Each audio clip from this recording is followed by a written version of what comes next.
बच्चों को। हरेंद्र, स्तुति, रजत, गुड इवनिंग, कैसे हैं आप लोग?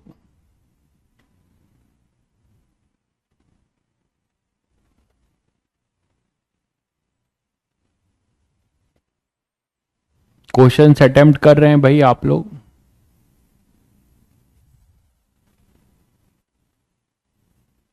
क्वेश्चन आप लोग अटेम्प्ट कर रहे हैं जो आपको सोर्स बताया गया है, जस्ट लाइक एससीवी, डीपीपी और मॉड्यूल। फोर्थ कॉन्सेप्ट के क्वेश्चन कितने बच्चों ने मॉड्यूल के ट्राई कर लिए?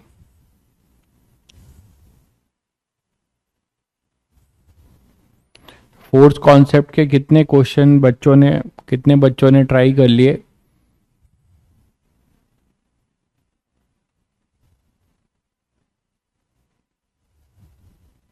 ठीक है, क्वेश्चंस हो रहे हैं धीरे धीरे। चलिए, बहुत बढ़िया। टेस्ट में मैंने आपको बताया था, लास्ट टर्न पे ही टेस्ट का सिलेबस बता चुका हूं। न्यूटन लॉ ऑफ मोशन आ रहा है भाई, फ्रिक्शन छोड़ के, एक्सक्लूडिंग फ्रिक्शन। फ्रिक्शन नहीं आ रहा है, केवल न्यूटन लॉ ऑफ मोशन आ रहा है। चलिए, बहुत बढ़िया बहुत बढ़िया, ऑलमोस्ट 70% डन, बहुत बढ़िया।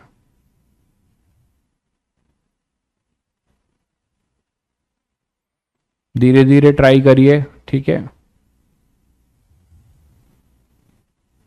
ठीक है, जो आपके मॉड्यूल के डाउट रह जाते हैं उसको हम लोग आगे डिस्कस करेंगे, ऐसा नहीं है, ठीक है?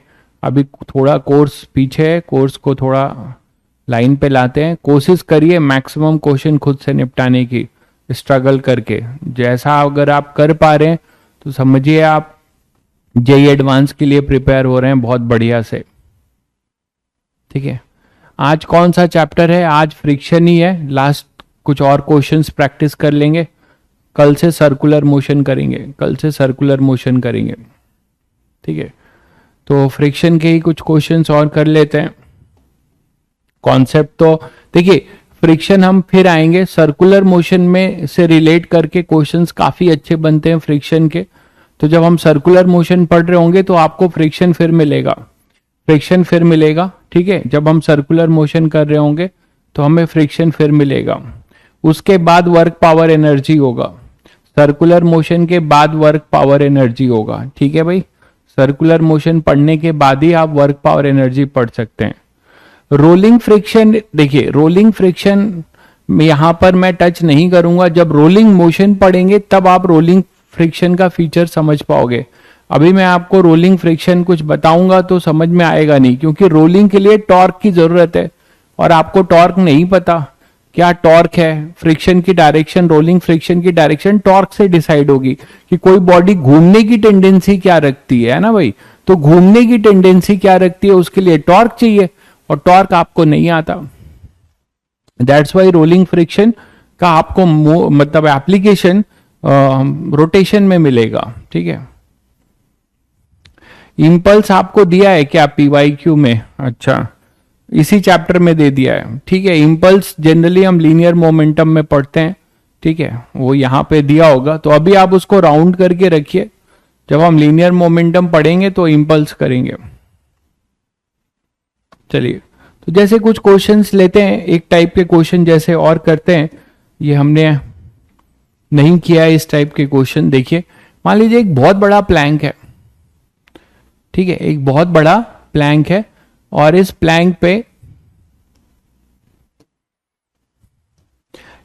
पे आपने एक छोटा जो है ब्लॉक जो है प्रोजेक्ट कर दिया है, एक छोटा ब्लॉक प्रोजेक्ट कर दिया है, ऐसा बहुत स्मॉल डायमेंशन का ब्लॉक।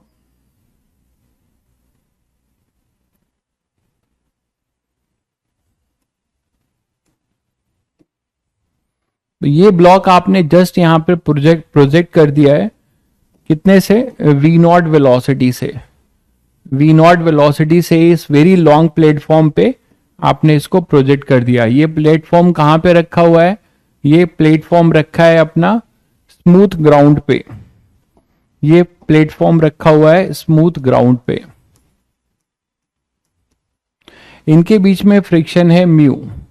इनके बीच में फ्रिक्शन है म्यू, इसका मास आप m ले लीजिए और इसका मास 2m ले लीजिए। ये वेरी लॉन्ग है, वेरी लॉन्ग है, मतलब काफी लंबा है। वेरिंग लॉन्ग का पर्पस भी अभी आपको समझ में आएगा। वेरी लॉन्ग है, ठीक है। आपने इसको वी नॉट वेलोसिटी से प्रोजेक्ट कर दिया, ठीक है, हॉरिजेंटली। अब आपको क्या क्या बताना है? आपको बताना है कि find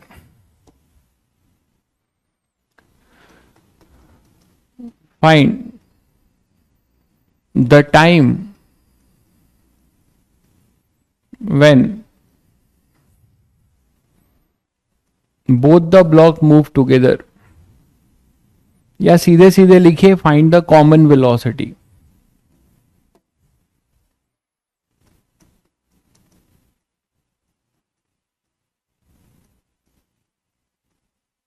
find the common velocity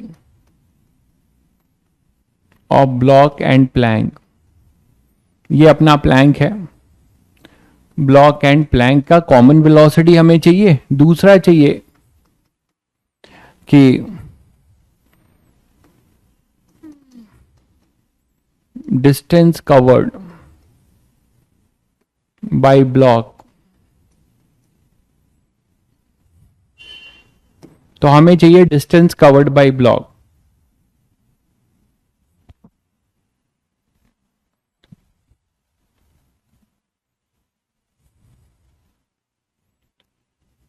हाँ भाई, पहली स्लाइड है। चलिए, तो अब यहां पर आपको बताना है कि ये कॉमन वेलोसिटी क्यों अटेंड करेंगे। पहले इस लिहाज से सोचना शुरू करिए, ये कॉमन वेलोसिटी क्यों अटेंड करेंगे। ये तो अपना इनिशियली रेस्ट पर था, तो ये बच्चे आप लोग सोच पा रहे हो कि ये कॉमन वेलोसिटी कैसे अटेंड करेंगे और कौन इनको कॉमन वेलोसिटी अटेंड कराएगा, ये आप सोच पा रहे हैं।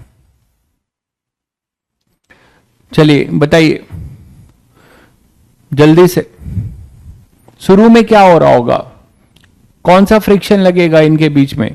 ये ब्लॉक जो है m मास का v नॉट वेलोसिटी से चल रहा है, ये स्मूथ है, इसमें इनके बीच में फ्रिक्शन है, तो शुरू में क्या हो रहा होगा।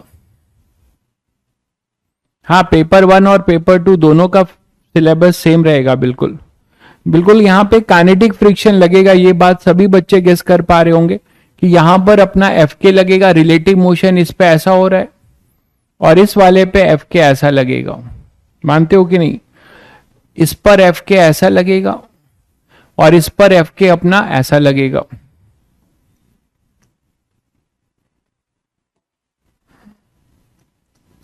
ये तो देख पा रहे हो सब लोग। म्यू का मैं यहां लिख दे रहा हूं।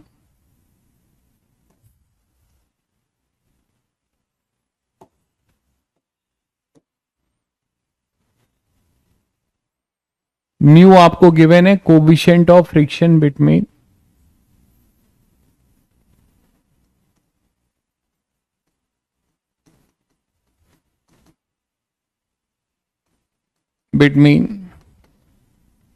Block and ground. Coefficient of friction between block and ground, ये आपको गिवन है, ठीक है, ये गिवन है। तो काइनेटिक फ्रिक्शन लगेगा, तो आपको क्या दिख रहा है कि इसको एक रिटार्डेशन मिलेगा इस तरफ A1 का, और ये जो है इसको फोर्स, इसके वजह से इसको एक एक्सेलरेशन मिलेगा A2 का। ये देख पा रहे, ये A2 से एक्सेलरेट होगा और ये A1 से रिटार्ड होगा। ये बात सभी लोग देख पा रहे हैं कि ये इनिशियली जो है ये ब्लॉक जो है A1 से रिटार्ड होगा और ये A2 से एक्सेलरेट होगा। तो जब ये A2 से एक्सेलरेट होगा, ये जब A2 से एक्सेलरेट होगा तो इसकी वेलोसिटी 0 से बढ़ेगी। क्यों भाई? अगर ये एक्सेलरेट होगा तो ये स्मूथ है, तो यहां पर केवल एक Fk का फोर्स लग रहा है जो इसको एक्सेलरेट करेगा, इसके मोशन को इनिशिएट करेगा, ठीक है।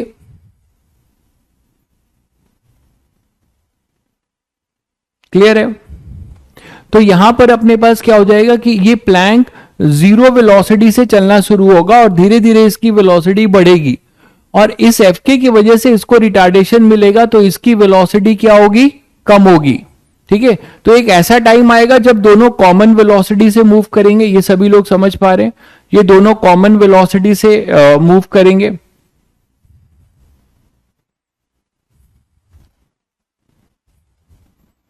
अच्छा, ब्लॉक एंड, परेशान मत हो, ब्लॉक एंड प्लैंक है।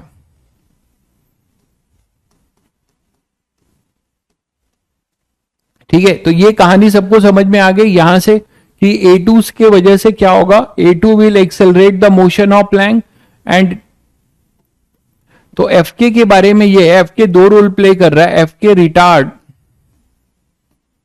The motion of block,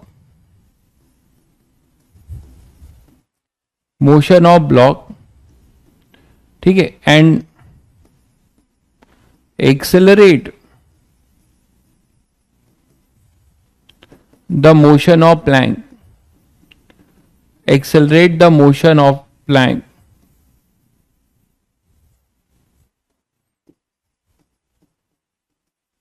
motion of Planck, ये तो सब लोग समझ पा रहे हैं, प्लैंक के मोशन को एक्सेलरेट कर देगा। ठीक है, तो ए टाइम विल कम, क्या होगा, let at t equal to t both attend common velocity,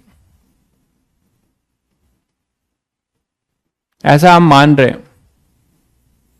तो अगर ये कॉमन वेलोसिटी अटेंड कर लेंगे तो क्या होगा बताओ, जब दोनों कॉमन वेलोसिटी अटेंड कर लेंगे तो क्या होगा, सब लोग समझ रहे हैं, इनमें रिलेटिव स्लिपिंग बंद हो जाएगी भाई, है ना, इनमें रिलेटिव स्लिपिंग बंद हो जाएगी। दोनों कॉमन एक्सेलरेशन, कॉमन वेलोसिटी अगर अटेंड कर लेंगे, एक एक्सेलरेट हो रहा है, एक रिटार्ड हो रहा है, तो दोनों जब कॉमन वेलोसिटी अटेंड कर लेंगे, देखो v और v कॉमन वेलोसिटी किसी टी टाइम में, तो इनमें रिलेटिव स्लिपिंग बंद हो जाएगी। ठीक है, इनमें रिलेटिव स्लिपिंग बंद हो जाएगी और ये कॉमन वेलोसिटी से अब चलते रहेंगे, यहां पे कोई फ्रिक्शन नहीं लगेगा। फिर ये टाइम हमने t इक्वल टू टी माना है। तो आप मुझे बताओ कि t इक्वल टू टी के लिए, ब्लॉक के लिए, पहले एक्सेलरेशन निकाल लो सबका। a1 क्या लिखोगे, ब्लॉक का एक्सेलरेशन a1 क्या होगा, एफ के अपॉन में m, and it is your mu g, mu into g। ठीक है, A2 क्या होगा, फोर्स उस पे F के लग रहा है बट उसका मास 2m है, तो ये हो जाएगा mu g बाई 2। ठीक है, तो these are the acceleration A1 and A2। ठीक है, तो अब यहां से हम क्या कर सकते हैं कि लेफ्ट में क्यों होगी भाई, हाँ थोड़ा सा दिमाग भी लगा लिया करो क्वेश्चन पढ़ने से पहले। ये V नॉट से घटकर अभी V हुआ है, लेफ्ट में क्यों होगी, लेफ्ट में कैसे हो जाएगी, V नॉट से ये रिटार्ड होते होते V होगा, फिर धीरे धीरे क्या होगा, जीरो होगा। ठीक है, तो यहां पर जीरो होने से पहले ही दोनों कॉमन वेलोसिटी अटेंड कर चुके हैं, और दोनों जब कॉमन वेलोसिटी अटेंड कर चुके हैं तो इसी वेलोसिटी से ये इनफाइनाइट टाइम तक चलते रहेंगे, कोई भी फ्रिक्शन इसमें नहीं लगेगा। चलिए, तो ये हमने निकाल दिया। अब इसका v निकालते हैं। इक्वेशन फॉर ब्लॉक क्या लिखोगे, काइनेमेटिक्स यूज कर लो। इक्वेशन फॉर ब्लॉक क्या लिखोगे, initially final velocity is v, initial velocity is v naught minus mu g, retardation is mu g t. ठीक है, इक्वेशन फॉर प्लैंक,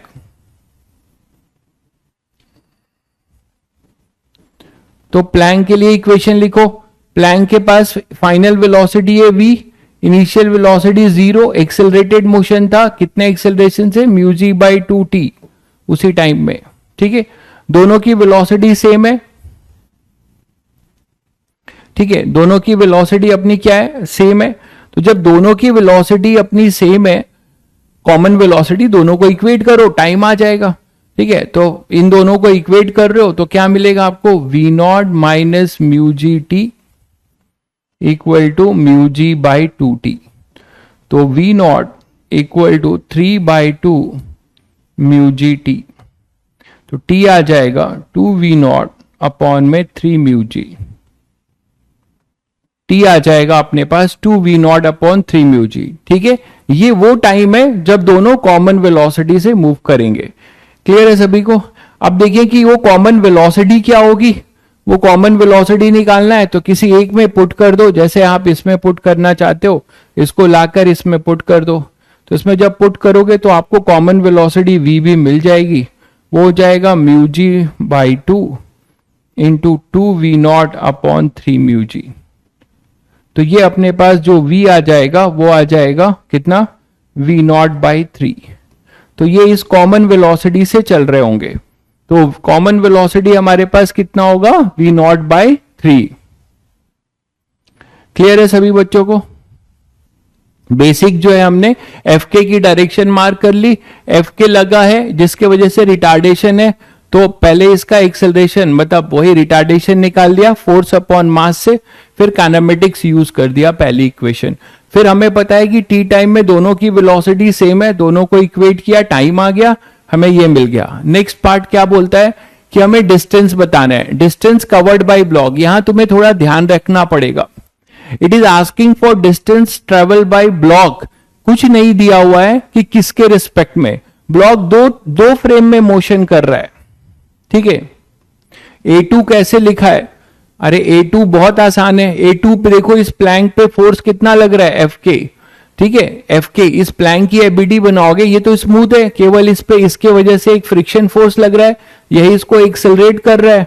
तो Fk अपॉन में उसका मास कितना है 2m, Fk की वैल्यू कितनी होगी, Fk की वैल्यू होगी, एक स्टेप और लिख दे रहा हूं मैं, म्यू mg अपॉन में 2m। तो यही तो आएगा म्यू जी बाई 2, बहुत सिंपल है, force equal to mass into acceleration लिखा गया है भाई, ठीक है। यहां पे Fk वही म्यू mg, तो m से m कैंसिल हो गया तो A1 आ गया। क्लियर होगा सबको? चलिए अब आपसे बोला जा रहा है कि डिस्टेंस कवर्ड बाय ब्लॉक।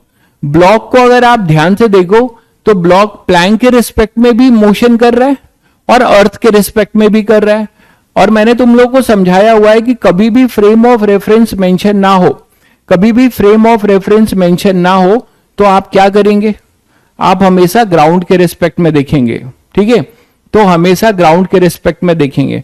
अच्छा ये बात सभी बच्चों को आइडिया लगा कि ये वेरी लॉन्ग मैंने क्यों लिखा था, वेरी लॉन्ग लिखने का राज समझ में आया? इसलिए लिखा था कि कहीं ऐसा ना हो कि कॉमन वेलोसिटी आते आते ये इससे गिर जाए, कॉमन वेलोसिटी आने से पहले ही ये इससे गिर जाए, इसीलिए यहां पर ये वर्ड लिखा गया है वेरी लॉन्ग। समझ गए? मतलब ये माना जा रहा है कि जितना दूर जा सकता है चला जाए, ब्लॉक खत्म नहीं होगा। बिल्कुल। चलिए तो अब हम लोग क्या करेंगे, ग्राउंड के रिस्पेक्ट में हम डिस्टेंस निकालेंगे, ग्राउंड के रिस्पेक्ट में डिस्टेंस निकालेंगे। तो ग्राउंड के रिस्पेक्ट में डिस्टेंस निकालना आसान है, आपको एक्चुअल एक्सीलरेशन ब्लॉक का पता है, एक्चुअल एक्सीलरेशन ब्लॉक का पता है, आप सीधे सेकेंड इक्वेशन यूज कर दो, ठीक है। तो displacement of block with respect to earth, सीधे सीधे क्या लिखोगे, इनिशियल वेलोसिटी कितनी थी इसकी, v0 t minus half a1 t square, यही तो करोगे, v0 t minus half, minus क्यों, क्योंकि रिटार्डेशन है। तो यहां पे v0 t की वैल्यू आपके पास पता है, t अभी आपने निकाल दिया है, 2v0 बाई 3 म्यू जी। तो ये हो जाएगा 2v0 by 3 mu g minus half, a1 की वैल्यू कितनी थी, म्यू जी, और t क्या हो जाएगा, 2v0 upon 3 mu g square, ठीक है। तो यहां से आपको मिलेगा 2v0 square upon 3 mu g minus, यहां से एक म्यू जी कैंसिल होगा और ये 4 से 2 कैंसिल होगा, तो 2v0 स्क्वायर अपॉन में 9 ये म्यू जी। चेक करिएगा कैलकुलेशन, तो यहां से एलसीएम हो जाएगा 9 म्यू जी और 6 v0 स्क्वायर, और ये हो जाएगा -2, तो 4 v0 स्क्वायर। तो 4 v0 square upon 9 mu g, 4 v0 square upon 9 mu g, check करिएगा भाई। तो ये displacement of block with respect to earth आएगा। ठीक है, ब्लॉक गिर गया तो आपको अभी वही चीज बताया है, आप वही घुमा के पूछ रहे हो यार, फालतू में क्लास का टाइम मत खराब किया करिए। ये अभी आपको मैंने इसका रीजन बताया कि मैंने वेरी लॉन्ग लिखा है, फिर आप वही चीज कमेंट करके पूछ रहे हो। 4 v not square upon 9 mu g, ये क्लियर है सभी बच्चों को? 6 होगा, कहां पर 6 होगा?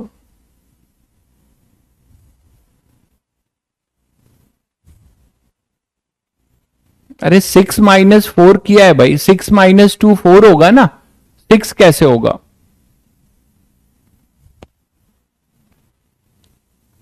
चलिए, अगर आपसे बोला जाए कि डिस्प्लेसमेंट ऑफ ब्लॉक, इसमें बहुत सारे क्वेश्चन ऑब्जेक्टिव बन सकते हैं with respect to plank.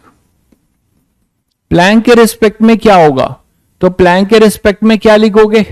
Plank के रिस्पेक्ट में जब आपको लिखना होगा तो आप दो तरीके से लिख सकते हो कि इतने टाइम में इसने अर्थ में कितना किया, आप ऐसे लिख सकते हो। देखो क्या होगा, displacement of block with respect to earth minus displacement of plank with respect to earth. या तो ये कर लो, या एक और दूसरा मेथड क्या है, displacement of block with respect to plank का रिलेटिव लिख रहे हैं तो आप लिखेंगे u relative into t plus half a relative into t square. आप इससे भी लिख सकते हैं, यहां पे ए रिलेटिव निकालना होगा और u रिलेटिव निकालना होगा। तो u रिलेटिव तो सभी बच्चों को पता है v नॉट ही होगा, क्योंकि ब्लॉक जब चलने आया था तो उसकी वेलोसिटी v नॉट थी और प्लैंक रेस्ट पर था।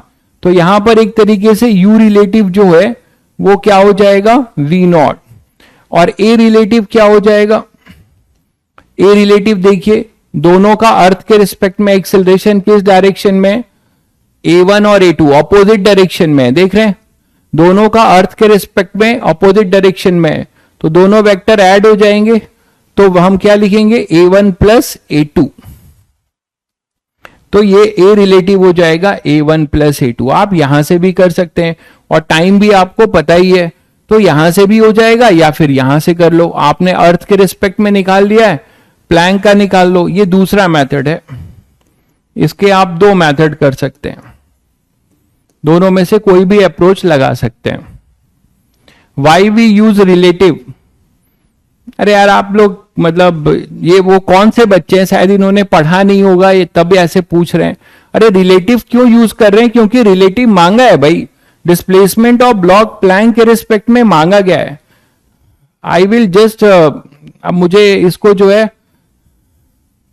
स्किप करना पड़ेगा ऐसे लोगों का कमेंट। आपको रिलेटिव नहीं समझ में आ रहा है तो आपने रिलेटिव पढ़ा ही नहीं, मतलब ब्लॉक प्लैंक पे भी तो चल रहा है, ब्लॉक प्लैंक पे भी चल रहा है और प्लैंक और ब्लॉक दोनों साथ साथ भी चल रहे हैं, तो दो फ्रेम हो गया ना भाई। तो इसीलिए आपसे अर्थ के रिस्पेक्ट में भी पूछा जा सकता है और आपसे रिलेटिव भी पूछा जा सकता है, ठीक है। तो आप दोनों में से मैंने दो मेथड बताए हैं, इससे कर सकते हैं या इससे, आप कैसे भी कर लीजिए। जैसे displacement of plank, displacement of plank with respect to earth, वो क्या लिखोगे, सीधे सीधे हाफ a2 टी स्क्वायर। तो हाफ a2 क्या है, mu g by 2 into t अभी आपने निकाला है वो है 2 v nought upon 3 mu g square. तो क्या मिल जाएगा आपको यहां से, ये ज्यादा आसान है, ये कर लीजिए।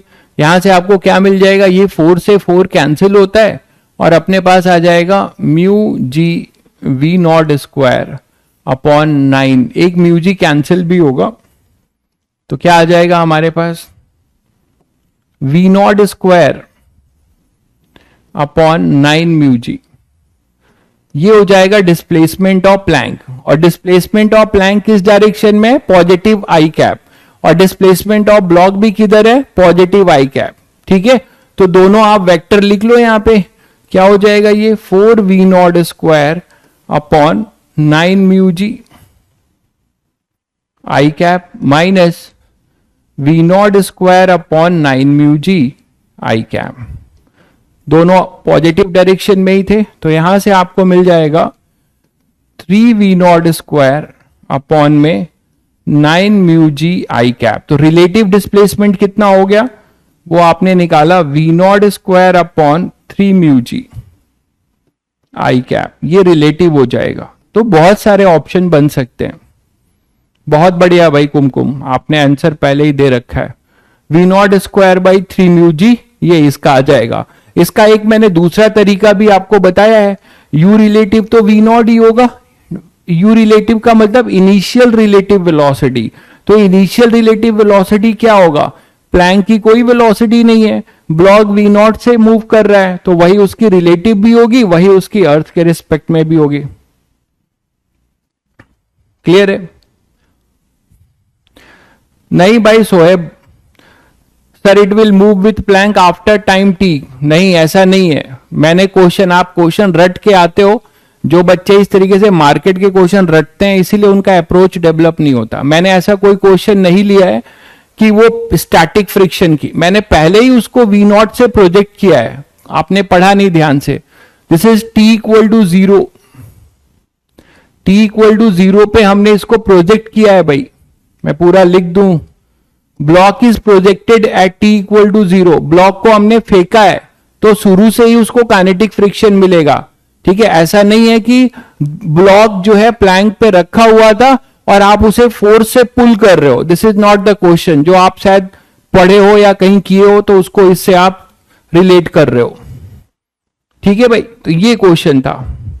इसी क्वेश्चन को थोड़ा चेंज करो, इसी क्वेश्चन को थोड़ा मैं चेंज कर दे रहा हूं, और क्वेश्चन अब ये है,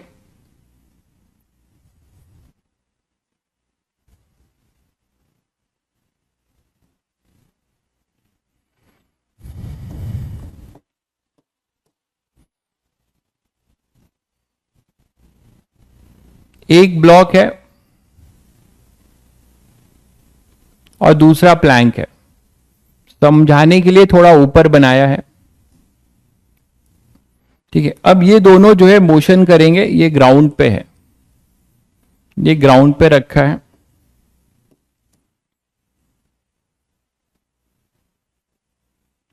ठीक है भाई, दोनों में फ्रिक्शन है। अब ग्राउंड भी अपना रफ है, ध्यान से समझिएगा।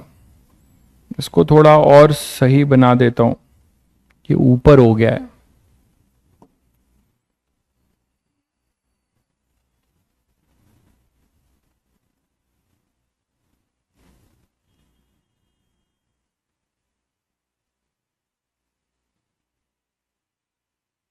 ठीक है, अब ये फाइनाइट नहीं है, मतलब इनफाइनाइट लॉन्ग या वेरी लॉन्ग नहीं है, एल लेंथ है इसका। इसका पूरा लेंथ क्या है, एल लेंथ है। ठीक है, और ये अपने पास इसका म्यू है, इसके बीच में म्यू है म्यू बाई 2, इनके बीच में म्यू है म्यू। ठीक है, ये स्मॉल एम है, ये कैपिटल एम है। ठीक है, ये स्मॉल एम है और कैपिटल एम है।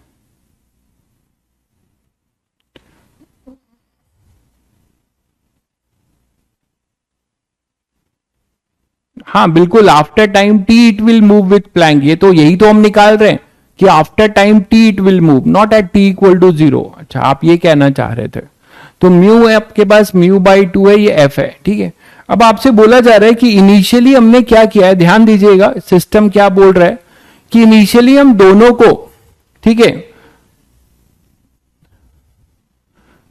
अच्छा M1 M2, चलो ठीक है M1, अरे ठीक है, स्मॉल एम कैपिटल एम, कोई दिक्कत नहीं है। क्या दिक्कत है, मैं कैपिटल लिख रहा हूं, स्मॉल, कैपिटल और स्मॉल तो समझते हो ना। तो यहां से क्या कर रहे हैं, ध्यान से सुनिएगा, क्वेश्चन क्या है कि ये प्लैंक और ब्लॉक दोनों को हमने क्या किया है, दोनों को इनिशियल वेलोसिटी दी हुई है वी नॉट, दोनों को हमने एक साथ ग्राउंड पे प्रोजेक्ट किया है। कितनी वेलोसिटी दी है इसको, दोनों को हमने वेलोसिटी दी है वी नॉट, इसको भी वी नॉट और ये भी वी नॉट। दोनों वी नॉट वेलोसिटी से ग्राउंड पे फेंके जाते हैं। वी वेलोसिटी ले लो, वी नॉट ले लो, ठीक है, at t equal to zero. ये टी इक्वल टू जीरो की कहानी है। एट क्या है, बोथ, मैं लिख दे रहा हूं यहां पे,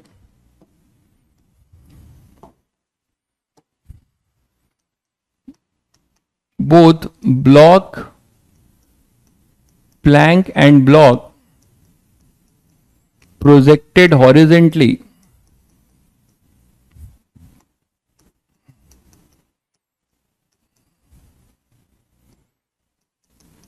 with velocity v at t equal to 0. ठीक है, find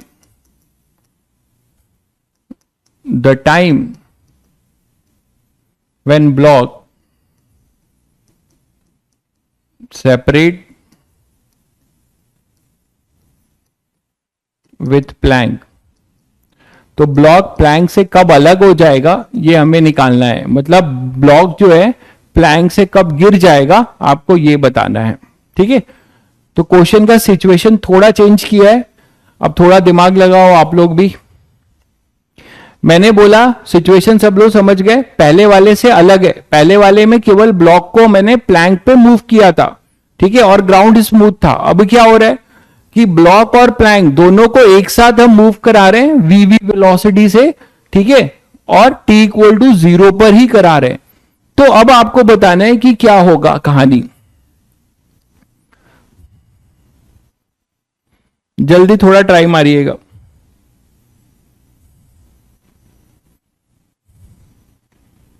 अब यहां पर क्या होगा, सबसे पहले बताइए आप लोग कि फ्रिक्शन फोर्स प्राइमरी कौन सा होगा, सबसे पहले कौन सा फ्रिक्शन आएगा, सबसे पहले कौन सा फ्रिक्शन आएगा, कमेंट करके बताइए।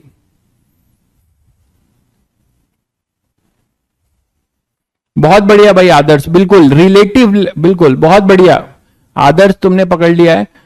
ये इसको सेपरेट होने के लिए relative acceleration, relative distance L distance travel करना पड़ेगा। पहले जो है ग्राउंड से काइनेटिक फ्रिक्शन आएगा, बहुत बढ़िया बहुत बढ़िया, ग्राउंड से काइनेटिक आएगा बिल्कुल, क्योंकि पहला कांटेक्ट कौन होगा, दोनों को जब फेंकोगे तो प्लैंक पहले इसके साथ रिलेटिव मोशन करेगा और इसमें जो है आएगा अपने पास, मतलब इसको आप अगर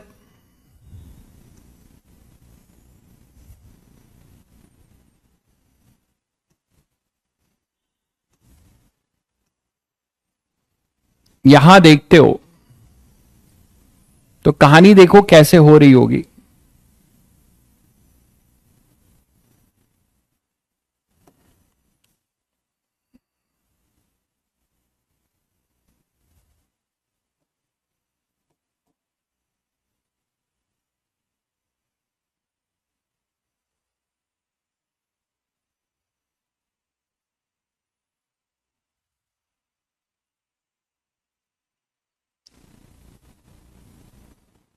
ये रिलेटिव मोशन जो हो रहा होगा, देखो ऐसा हो रहा होगा।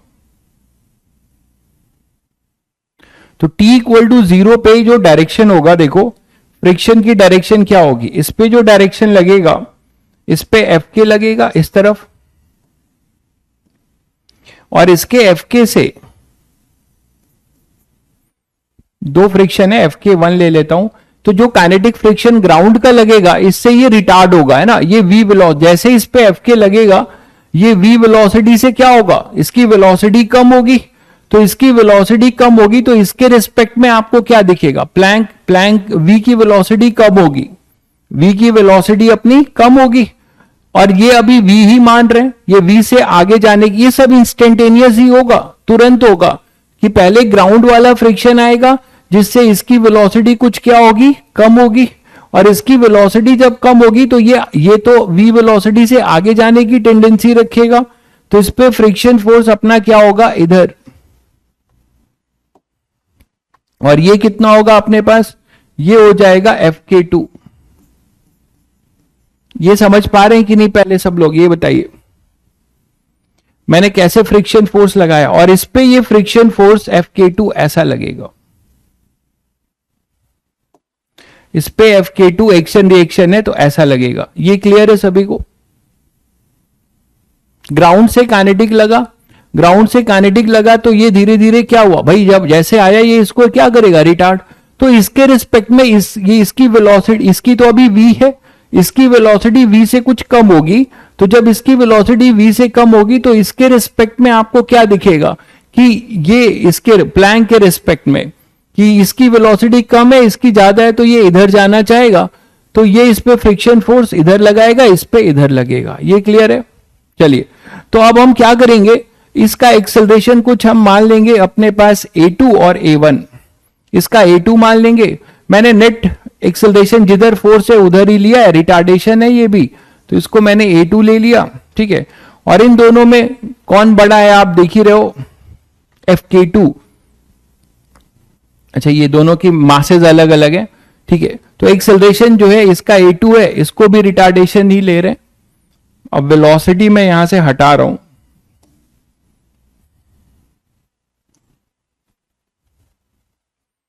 ठीक है। तो यहां पर अपने पास इसका एक्सेलरेशन भी मैंने इधर ही ले लिया है, ठीक है।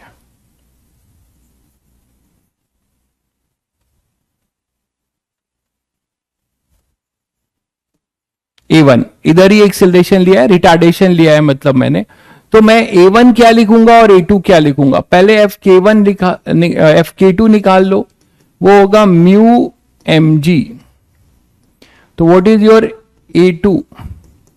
A2 होगा mu mg by m, it is mu g। Now what about Fk1? Fk1 होगा म्यू इंटू नॉर्मल रिएक्शन, वो हो जाएगा दोनों का weight, capital M plus small m into g, ठीक। तो what about the acceleration A1? Acceleration A1 क्या हो जाएगा अपने पास, एक्सेलरेशन A1 जब आप निकालोगे तो इस पे क्या करोगे, इस पे नेट फोर्स देखो किधर है, एक Fk1 है, इधर Fk2, तो न्यूटन सेकेंड लॉ लगाओ, ठीक है। देखिए, अगर आपको लगता है कि ये A1 है इधर होगा तो आप उधर मान सकते हो, अपने आप साइन के साथ उल्टा आ जाएगा, ठीक है। बट ये दोनों जो है रिटार्ड करेंगे और इसके रिस्पेक्ट में इसकी वेलोसिटी ज्यादा होगी, तो एक टाइम आएगा कि ये यहां पर क्या करेगा, गिर जाएगा। तो यहां पर आप लिख सकते हैं कि Fk1 हो जाएगा म्यू m प्लस mg, ये तो आपने A2 निकाला। नाउ A1 की बात करते हैं। तो A1 पे देखिए क्या क्या फोर्स लग रहा है, फॉर प्लैंक जिधर आपने माना है उसी के अकॉर्डिंग न्यूटन सेकेंड लॉ लगा दीजिए। तो net force in accelerated direction, इधर Fk1 है, इधर Fk2 है, इधर एक्सेलरेशन है, तो net force in accelerated direction Fk1 minus Fk2 is equal to capital M into A1, ठीक है भाई। तो Fk1 है mu m plus mg minus Fk2 कितना है, mu small mg is equal to ma1। तो हमारे पास आ जाएगा म्यू जी, कॉमन ले लीजिए,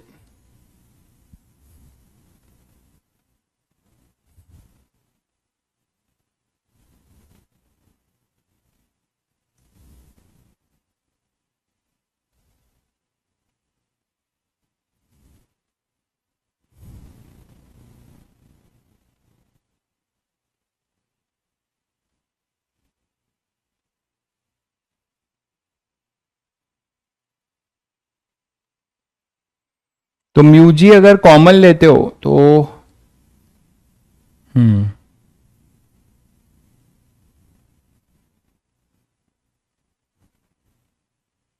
net force in accelerated direction लिखा है हमने ना, तो बेसिकली ये रिटार्डेशन है एक्चुअली।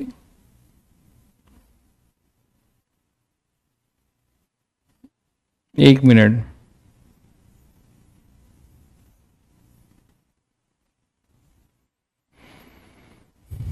पहले इसकी डायरेक्शन देख लेते हैं एक बार और। ये सभी लोगों को पहले क्लियर है, u/2 आएगा वहां पे, अच्छा ठीक है। तो Fk1 फॉर प्लैंक, सही कह रहे हो, यहां u/2 आएगा ना, ग्राउंड वाला u/2 आएगा, Fk1 में u/2 आएगा, ठीक है। तो for plank net force in accelerated direction Fk1 minus Fk2, जिधर माना है उधर ही लिखिए m into A2, m into A1। Fk1 होगा μ/2 m plus mg minus mu, Fk2 कितना है, mu mg equal to capital M A1, ठीक है। अब यहां से म्यू जी कॉमन ले लेता हूं, म्यू जी कॉमन ले लिया, ठीक है। तो अपने पास क्या क्या आएगा देखो, m/2 plus m by two minus m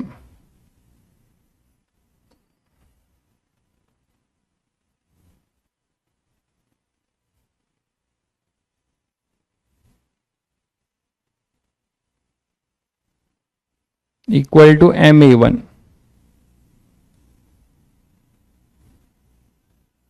तो a1 अपने पास क्या आ रहा है, m माइनस m आ रहा है यहां से।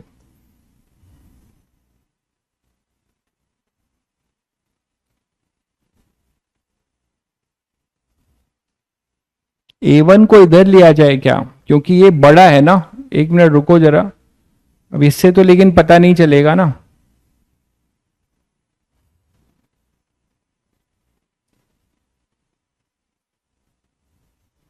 m माइनस m आ रहा है ना, m माइनस m आ रहा है ना, ठीक है।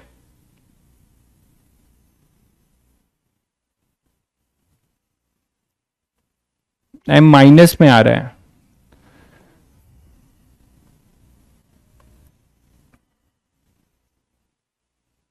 और a2 कितना है, म्यू जी है।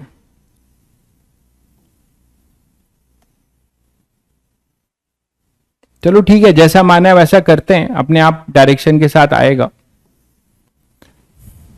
तो यहां पे a1 ये कैपिटल M होगा ना, ठीक है। तो कैपिटल M के लिए कैपिटल यहां से लिख रहा हूं ये वाली चीज, capital M into a1 is equal to mu g m minus m by two minus m by two. तो m minus m by two ये आ रहा है हमारा, ठीक है। अगर a1 की बात करो तो म्यू जी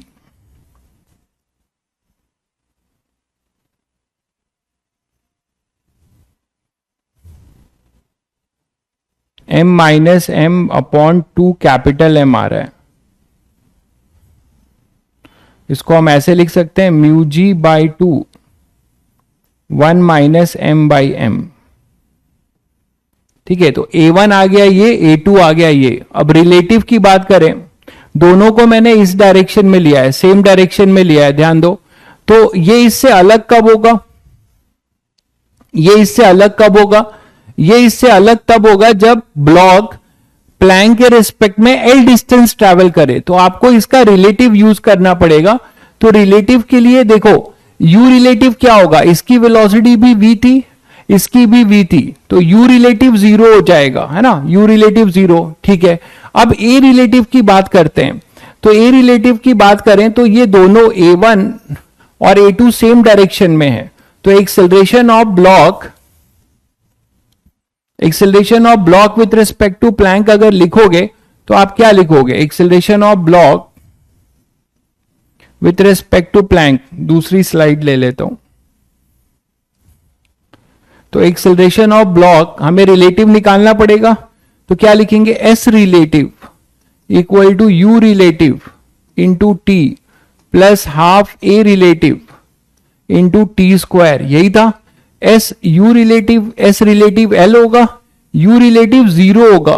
क्यों, क्योंकि दोनों की वेलोसिटी 0, इनिशियल वेलोसिटी क्या थी, v और v थी, तो ये 0 plus half a relative into t square. तो जो t आएगा वो आएगा 12 अपॉन ए रिलेटिव का अंडर रूट। अब ये जो ए रिलेटिव है ये बेसिकली है क्या, ये acceleration of block with respect to plank है ना। तो ये हम क्या लिख सकते हैं, acceleration of block with respect to earth minus acceleration of plank with respect to earth. ध्यान दीजिएगा, ठीक है। जो आपने माना है वही लिखिए, लेकिन अब वेक्टर लिख रहे हो तो जिधर माने हो उधर ही वेक्टर लिखिएगा। तो यहां पर आएगा ए, इधर माना है आपने तो माइनस a1 आई कैप, और ये minus of minus a2 I cap. तो ये अब हमारे पास हो जाएगा a2 माइनस a1 आई कैप। तो यहां से हम लिख सकते हैं a2 की वैल्यू हमारे पास कितनी है भाई, mu g by two 1 minus M by m, mu g by two 1 minus M by m, minus ये हो जाएगा म्यू जी, ये हो जाएगा अपने पास म्यू जी, यही है ना भाई। इसका कितना था, म्यू जी था, इसका एक्सेलरेशन a2 जो है म्यू जी था, और इसका mu g by two 1 minus M by m था। ठीक है, तो अब इसको अगर ओपन करते हो तो हमारे पास क्या आ जाएगा, म्यू जी कॉमन ले लें, ये पूरा क्या था, एलसीएम से लिखा था हम लोगों ने, a1 क्या लिखा था, mu g by two 1 minus M by m. ठीक है, तो इसको सॉल्व कर लो, म्यू जी कॉमन ले लो, म्यू जी अगर कॉमन ले लेते हो, म्यू जी बाई टू अगर कॉमन ले लेते हैं तो यहां पे आएगा 1 माइनस एम बाई एम, ठीक है, माइनस 2,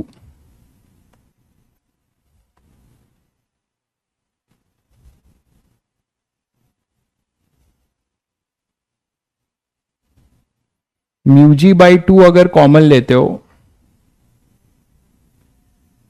रिलेटिव क्या आ रहा है देखिएगा, आंसर तो सही है आपका,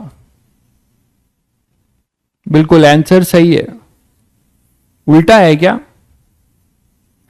acceleration of block with respect to earth a1 था और acceleration of plank with respect to earth ये था, दोनों हमने नेगेटिव डायरेक्शन में लिया था, तो माइनस a1 और माइनस माइनस ये प्लस, तो a2 माइनस a1, a2 की वैल्यू, a2 किसको माना है हमने,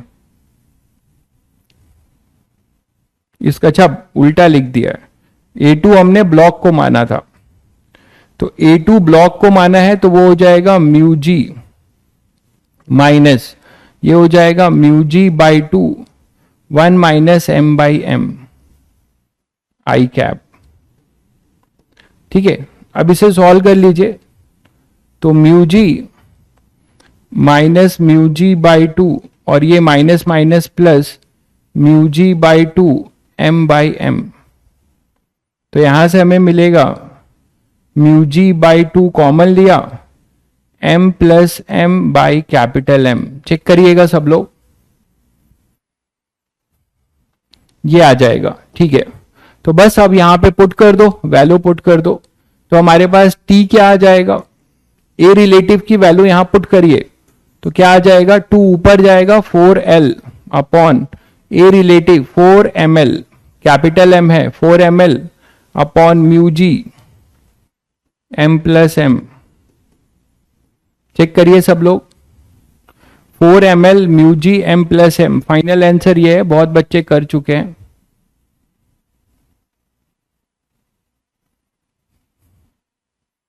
ठीक है, तो 4ml upon mu g m plus m, check कर लीजिए, जिसका कुछ गलत है मिला लीजिए। ठीक है, ये उल्टा लिख रहा था, तो आपको इस तरीके से इस टाइप के क्वेश्चंस करने पड़ेंगे।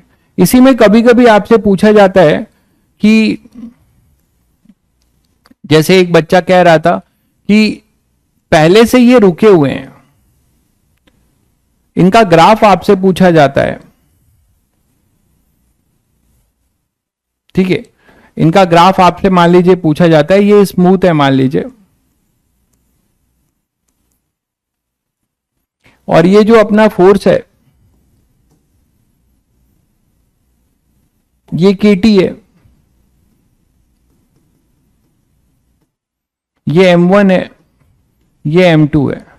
ठीक है, इनके कोविशेंट ऑफ फ्रिक्शन मान लीजिए म्यू है, तो आपको ग्राफ बनाना है ब्लॉक ए और बी का, ये ब्लॉक ए है और ये ब्लॉक बी है। ठीक है, हमें ग्राफ बनाना है ब्लॉक ए और बी का, मतलब आपको वहां बनाना नहीं होगा, 4 ऑप्शन टिक करने होंगे।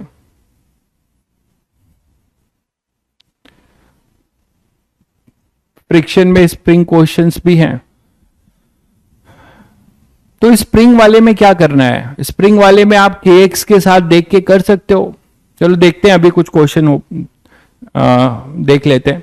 m1 m2 और f इक्वल टू kt है, तो हमें इनका ग्राफ ट्रेस करना है। तो मुझे ये बताओ कि जैसे जैसे फ्रिक्शन बढ़ेगा तो क्या ये अचानक जो है ये इसके साथ पहले क्या आएगा, पहले स्टैटिक फ्रिक्शन आएगा है ना।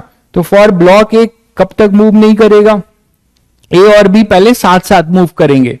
कब तक साथ साथ मूव करेंगे, जब तक जो केटी है, जो अपना एक्सटर्नल फोर्स है, वो इन दोनों के बीच के मैक्सिमम फ्रिक्शन को ओवरकम ना कर दे, इन दोनों के मैक्सिमम फ्रिक्शन को ओवर ना कर दे, तब तक ये कॉमन वेलोसिटी से मूव करेंगे। ठीक है, तब तक ये कॉमन वेलोसिटी से मूव करेंगे। ठीक है, तो देखिएगा block a and B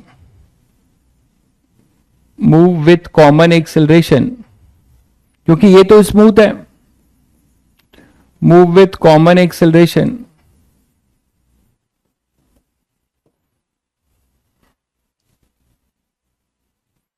until and unless F greater than Fs max, है ना। इक्वल टू बस लिख रहा हूं, इक्वल टू ये लिख रहा हूं कि जस्ट वो अब रिलेटिव स्लिपिंग की टेंडेंसी शुरू हो जाएगी।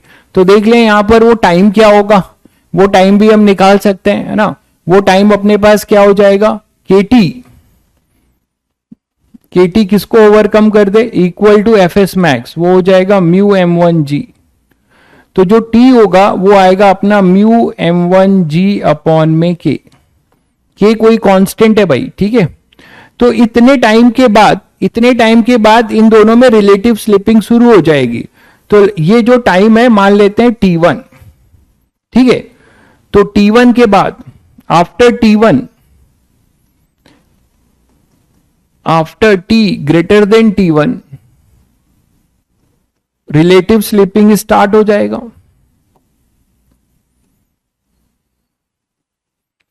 है ना। रिलेटिव स्लिपिंग स्टार्ट्स,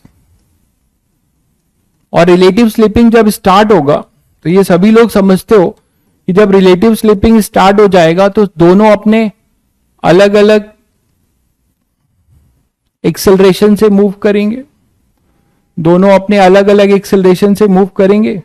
इसमें एक्सेलरेशन अपने पास क्या होगा, कुछ A1, और इसका एक्सेलरेशन जो होगा वो अपने पास क्या होगा, A2, है ना। इसका एक्सेलरेशन जो होगा वो अपने पास क्या होगा, A2, और इसको काइनेटिक फ्रिक्शन मूव कराएगा। ये अपना होगा कुछ A2, ये होगा अपना कुछ A1, और फोर्सेस क्या क्या लग रहे होंगे इस पे, वही KT इधर लग रहा होगा, इधर काइनेटिक फ्रिक्शन Fk लग रहा होगा, और यही काइनेटिक फ्रिक्शन इस पर ऐसा लग रहा होगा।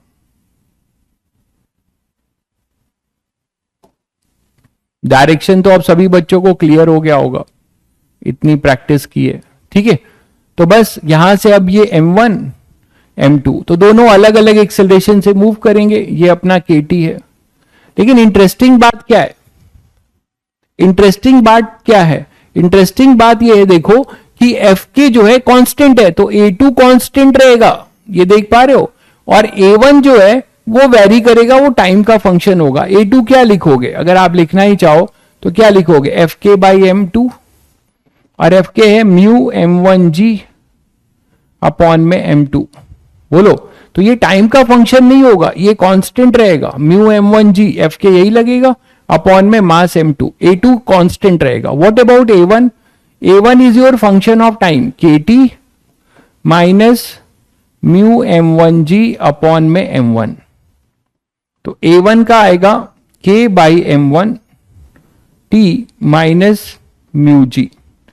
तो this is y equal to mx minus C का ग्राफ होगा, y equal to mx minus C का ग्राफ होगा, और इसका जो ग्राफ है आप देख रहे हैं कितना होगा, वो mu M1G by M2, mu M1G by M2। अब ये इस पे डिपेंड करेगा कि कौन बड़ा है, स्लोप आप देखो इसका कांस्टेंट है, KT की वैल्यू अगर आपको दिया जाए तो आप एग्जैक्ट कंपेयर कर पाओगे, नहीं तो ऐसे कंपेयर करना मुश्किल है। कर सकते हैं यहां पे, KT के लिए नहीं हो तो T1 के लिए था ना, ठीक है, कंपेयर करना थोड़ा मुश्किल है क्योंकि स्लोप किसका ज्यादा होगा देखो यहां पे, ये तो आप लोग नेचर तो समझ गए, अब सब लोग ग्राफ बना सकते हो आई थिंक। शुरू में क्या होगा देखो, शुरू में दोनों कॉमन एक्सेलरेशन से मूव करेंगे और दोनों का ग्राफ कैसा होगा ये देखिए। कॉमन एक्सेलरेशन वाला क्या होगा वो तो सब लोग समझते हो, कॉमन एक्सेलरेशन में क्या होगा, F upon m1 plus m2, that is ये कितना आएगा देखो, KT अपॉन में m1 प्लस m2। तो कॉमन एक्सेलरेशन कितना आ रहा है देखो, K upon m1 plus m2 into t, y equal to mx, है ना। कॉमन एक्सेलरेशन आ रहा है y इक्वल टू mx, तो straight line passing through origin, तो ये कॉमन एक्सेलरेशन से मूव करेंगे ऐसे, कॉमन एक्सेलरेशन से ये मूव करेंगे इस तरीके से पहले। इसके बाद क्या होगा देखो, यहां तक तो आप आ गए, कॉमन एक्सेलरेशन से मूव करेंगे और ये कॉमन एक्सेलरेशन का पॉइंट क्या है, T1, जहां पे अपना क्या हो चुका है, रिलेटिव स्लिपिंग शुरू हो चुकी है T1, और T1 की वैल्यू हमें पता है वो कितनी है, म्यू m1 जी। कभी कभी ग्राफ में ये भी वैल्यू दी जाती है, इसे भी देखना पड़ता है, म्यू m1 जी, ठीक है। उस समय अपना यहां पर वही f के एक्सेलरेशन कितना होगा, ये कॉमन एक्सेलरेशन, यहां तक ये कॉमन एक्सेलरेशन से मूव करेंगे, ये सभी लोगों को क्लियर है। अब इसके आगे क्या होगा देखो, इसके आगे ये A1 से मूव करेगा और ये A2 से। अब ये चेक करते हैं कि इसकी जो वैल्यू है A2 वो पहले वाले से ज्यादा है कि कम है, कांस्टेंट हो जाएगा। तो यहां के बाद ब्लॉक जो है, नीचे वाला ब्लॉक का एक्सेलरेशन टाइम के रिस्पेक्ट में कांस्टेंट रहेगा, तो कांस्टेंट रहेगा वो कितना है, आप देखिए mu m1 g by m2, mu m1 g by m2, तो उसको कांस्टेंट कर देते हैं। तो यहां के बाद ये ब्लॉक का एक्सेलरेशन अपना क्या रहेगा, कांस्टेंट रहेगा, ठीक है। अब जो अपना A1 है, ध्यान दीजिएगा, जो अपना A1 है उसकी जो, वो भी स्ट्रेट लाइन है, बट उसका स्लोप इस स्लोप से बड़ा होगा कि छोटा, ये तुम्हें चेक करना पड़ेगा। इंटरसेप्ट जो है माइनस में है और इसका स्लोप है K बाई m1, जबकि यहां पर कॉमन वाले का स्लोप है K by m1 plus m2, यहीं से चेक हो जाएगा, देखिएगा पूरा मैथ्स लग रहा है। यहां पे इसका स्लोप है K by m1 plus m2, इस लाइन का स्लोप है tan थीटा, इसका कितना है K by m1 plus m2, और इसका स्लोप है K बाई m1। तो आपने क्या देखा, किसका स्लोप ज्यादा है, K बाई m1 जो है अपना ज्यादा है K by m1 plus m2 से, तो इसका स्लोप ज्यादा होगा, मतलब ये लाइन कुछ ऐसे जाएगी, इससे थोड़ी सी इधर जाएगी, मतलब यहां से इस लाइन को जब आप बना रहे होगे या ऑप्शन में जब मार्क करोगे तो आपको देखना होगा कि इसका स्लोप ज्यादा दिखना चाहिए, वो वाली लाइन टिक करोगे। बहुत माइन्यूट अगर कोई बनाएगा ऑप्शन तो ये इसको ऐसे भी कर सकता है, देखिए सभी बच्चे ध्यान से देखिए, अगर ऐसे वाली ऑप्शन होगा तो ये ऑप्शन टिक करोगे, गलत हो जाएगा क्योंकि इसका स्लोप इससे ज्यादा होगा मेरे भाई, इसका स्लोप इससे ज्यादा होगा। शायद सभी बच्चों को क्लियर हो गया होगा, ठीक है। तो दिस इज द ग्राफ, तो ये इस सिचुएशन का ग्राफ होगा, ये इस सिचुएशन का ग्राफ होगा, ये कॉमन वाला होगा। इसके बाद ये ब्लॉक 1 की कहानी है, इसको नेमिंग कर दें ब्लॉक ए, इसको ए कर देता हूं। तो ये ब्लॉक ए की कहानी है, ये ब्लॉक बी की कहानी है। यहां थोड़ा गड़बड़ बनाया मैंने क्योंकि कॉमन एक्सेलरेशन के बाद ये वैल्यू जो है सेम नजर आती है, वो सेम तो होगी नहीं, इसका एक्सेलरेशन कुछ और होगा, है ना। तो इसको थोड़ा सा हमें बनाना पड़ेगा, ये हटाना पड़ेगा। इस ग्राफ से तो यही नजर आता है ना कि कॉमन एक्सेलरेशन वाली ही वैल्यू नजर आती है, कॉमन एक्सेलरेशन वाली वैल्यू नजर आती है, वो है K by m1 plus m2t, जबकि वो है नहीं, ये तो कांस्टेंट है ना। इधर देखो mu m1 g by m2 है, ठीक है, mu m1 g by m2 है, म्यू m1g/m2 है, तो एक क्या कर सकते हैं, देखो जरा, इसको हटा रहा हूं मैं, है ना, क्योंकि यहां पर अगर मैं ऐसे स्ट्रेट लाइन डाल दूंगा तो आप समझ रहे हो कि कॉमन एक्सेलरेशन के बराबर हो जाएगा, तो ये डिसकंटिन्यूअस फंक्शन होगा, फंक्शन जो है डिसकंटिन्यूअस होगा। आप इसको a2 की वैल्यू कैसे डालोगे, वो तो इंडिपेंडेंट है बिल्कुल, तो क्या किया जाए, थोड़ा सा हमें इसको, ये तो ठीक है, a1 का तो ठीक है, a1 का तो समझ में आता है कि ये ऐसे गया कॉमन से, फिर ये ऐसे हो गया, ठीक, ये ब्लॉक a1 का तो समझ में आता है। a2 का जो ग्राफ है वो अपना होगा, पहले कॉमन होगा और फिर कांस्टेंट हो जाएगा, पहले इससे लीनियरली बढ़ेगा फिर कांस्टेंट होगा, यही ना, तो इसकी वैल्यू जरा चेक करो, इससे बड़ी है कि छोटी, ये वाली म्यू m1g/m2, हम नहीं निकाल पाएंगे जब तक ये सब वैल्यू ना दिया जाए। अच्छा, t equal to t nought पे जरा चेक करो, t इक्वल टू यहाँ टी नॉट पे चेक करो, क्या ये वैल्यू सेम आती है, तो अपने आप पता चल जाएगा। t1 पे यहाँ t1 पुट करो, वो आएगा कितना, म्यू m1g/k, तो k से k कैंसिल हो जाएगा, इधर आएगा mu m1g/m1 plus m2, mu m1g/m1 plus m2। हालांकि यहां पर वो पुट हम कर भी नहीं सकते क्योंकि टाइम जो है उसके आगे का है, इसका अलग से ही बना देता हूं फिर।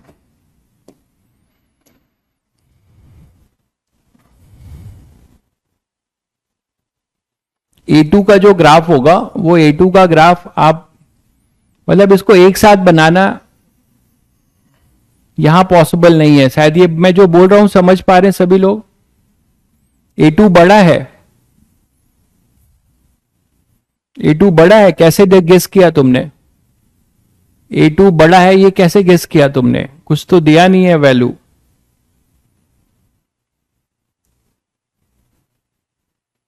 T1 पे तुमने अगर यहां पुट किया होगा तो K तो कैंसिल हो जाएगा, म्यू m1g/m1 प्लस m2, और ये है म्यू m1g/m2, हाँ ये बड़ा है, ठीक है। यहां पे T पे ये यहां से थोड़ा ऊपर जाएगा, ये जो कांस्टेंट मैंने यहां दिखाया है,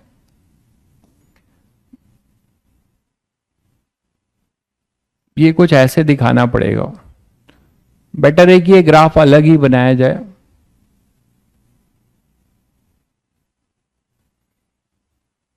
मैं कॉमन वाला अलग बना रहा हूं और इसको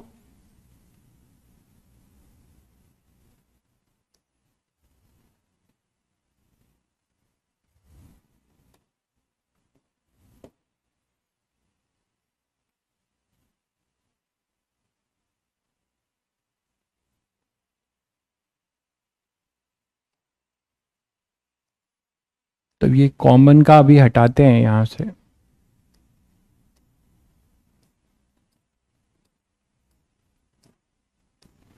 और इसको लिख देते हैं ऐसा, देखो कॉमन वाला इससे क्या है, बड़ा है थोड़ा ना,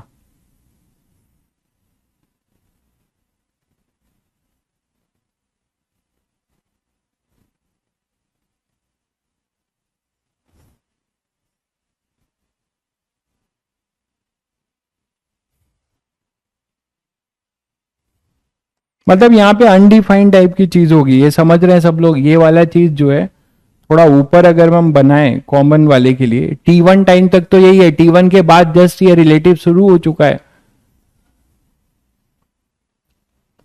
तो यहां पे थोड़ा सा हमें इसको ब्रेक करना पड़ेगा, फंक्शन को ब्रेक करना पड़ेगा, फंक्शन को ऐसे ब्रेक, एक में दिखाना चाहो तो फंक्शन ब्रेक कर लो,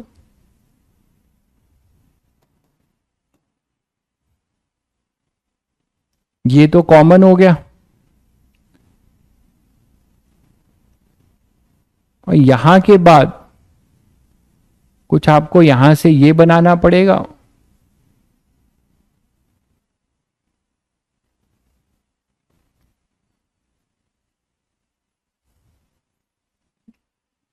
और ये ग्राफ कुछ ऐसा होगा, अलग ही बना दे रहा हूं, ठीक है। ये तो कॉमन वाला यहां तक का है, इसके बाद वाला ग्राफ मैं अलग बना दे रहा हूं, वो मैथमेटिकली करेक्ट नहीं समझ में आ रहा है। इसका ग्राफ बनेगा ऐसा, देखिए आफ्टर दिस ग्रेटर देन वाले के लिए, तो ग्रेटर देन वाले के लिए आप ऐसे दिखाएंगे और फिर ये ऐसे दिखाएंगे कुछ।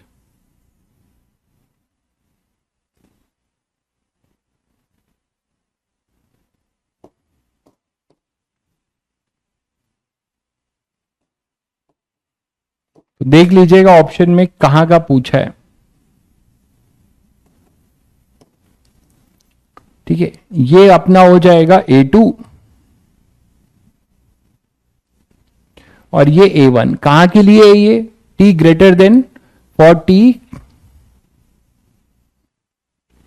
t ग्रेटर देन T1, ये ग्राफ है t ग्रेटर देन T1 का, ये ग्राफ है t lying between 0 to T1 का। दोनों कॉमन एक्सेलरेशन से मूव करेंगे, ये कॉमन होगा, है समझ गए आप लोग, ये दो ग्राफ होंगे।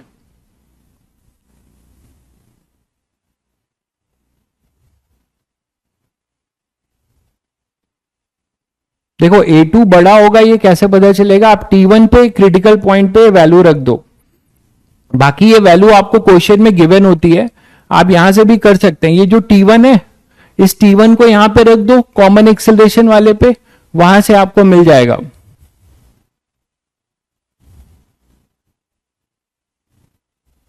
क्लियर है सभी को?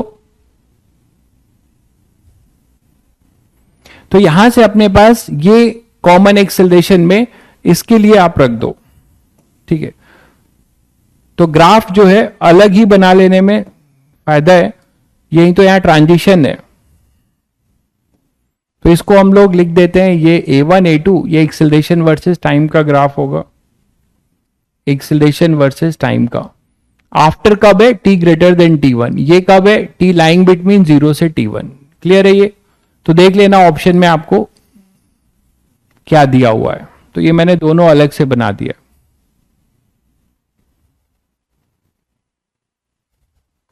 आगे बढ़े, चलिए। तो नेक्स्ट देखते हैं क्वेश्चन। तो ब्लॉक के क्वेश्चन, एक होमवर्क दिया था तुम लोगों को, एक क्वेश्चन मैंने होमवर्क दिया था, वो भी डिस्कस कर दे रहा हूं।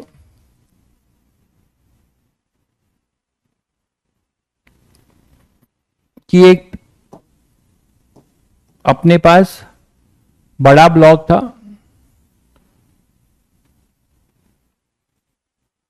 और इसके साथ एक पुली अटैच थी।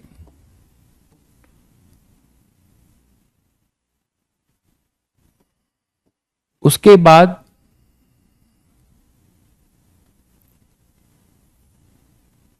दो ब्लॉक्स और हैंग किए थे आपने,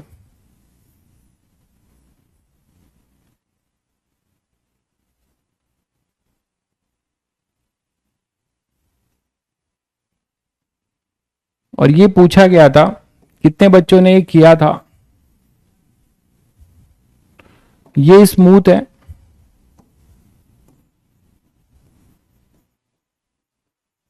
इसका मास जो है स्मॉल m है, इसका मास कैपिटल M है, और आपने एक फोर्स लगाया था यहां पे। तो आपसे पूछा गया था कि F की वैल्यू बताओ जिससे ये दोनों स्लिप ना करें। दोनों में कोफिशिएंट ऑफ फ्रिक्शन म्यू ले लेते हैं, दोनों में कोफिशिएंट ऑफ फ्रिक्शन म्यू ले लेते हैं, दोनों में कोफिशिएंट ऑफ फ्रिक्शन म्यू ले लेते हैं। क्लियर है? तो ये सबसे हो गया था, करना है कि आगे बढ़े?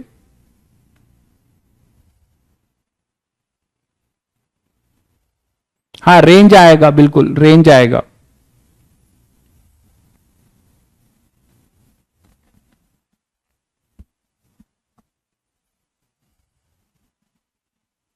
क्लियर है? मैक्सिमम और मिनिमम वैल्यू, बिल्कुल दो रेंज आएंगे। देखिए क्या करेंगे आप, अगर आप इसमें दो कंडीशन करेंगे कि एक बार आप F को ऐसा लगा रहे हैं जिससे कि ये दोनों की रिलेटिव स्लिपिंग नीचे हो रही है, ये नीचे जा रहा है, तो जब ये नीचे जा रहा होगा तो फ्रिक्शन की डायरेक्शन सेम होगी। तो दो केस लेंगे, ठीक है। जैसे ब्लॉक ए और बी का मैं कर दे रहा हूं, बाकी बच्चों के लिए देख लीजिए जिनसे नहीं हुआ है। ए और बी है, ठीक है। ये तो हमें सभी को पता है कि हमें कंडीशन क्या निकालनी है, हमें कंडीशन ये निकालनी है कि इनमें रिलेटिव स्लिपिंग ना हो, उसके लिए एफ की वैल्यू बताओ। तो यहां पर हम रिलेटिव स्लिपिंग नहीं है तो अर्थ वाला क्या देखेगा, अर्थ वाला देखिएगा कि ये दोनों साथ साथ मूव कर रहे हैं विद कॉमन एक्सेलरेशन। तो सबसे पहले आप कॉमन एक्सेलरेशन निकाल लो। कॉमन एक्सेलरेशन जो होगा वो होगा नेट फोर्स अपॉन में, जब इसको आप सिस्टम मानोगे तो ये सब फ्रिक्शन या टेंशन सब इंटरनल फोर्स होंगे, ठीक है। तो हमारे पास क्या हो जाएगा, F upon M plus 2m। तो this is our common acceleration, है ना, क्योंकि ये लिखा हुआ है। मैं क्वेश्चन फिर लिख देता हूं, find F so that no relative slipping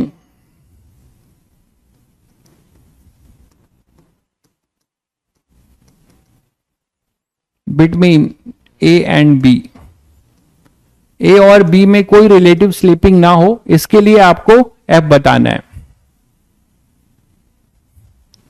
तो A हो जाएगा F अपॉन 2m, ठीक है।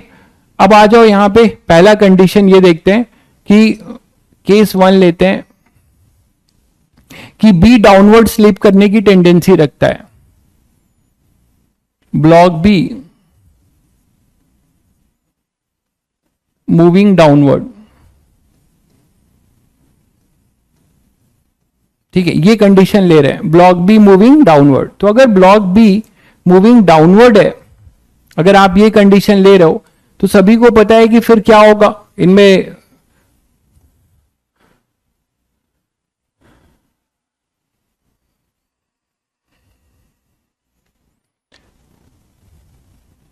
अगर आप बोल रहे हो कि ब्लॉक बी, दो कंडीशन ले लेते हैं,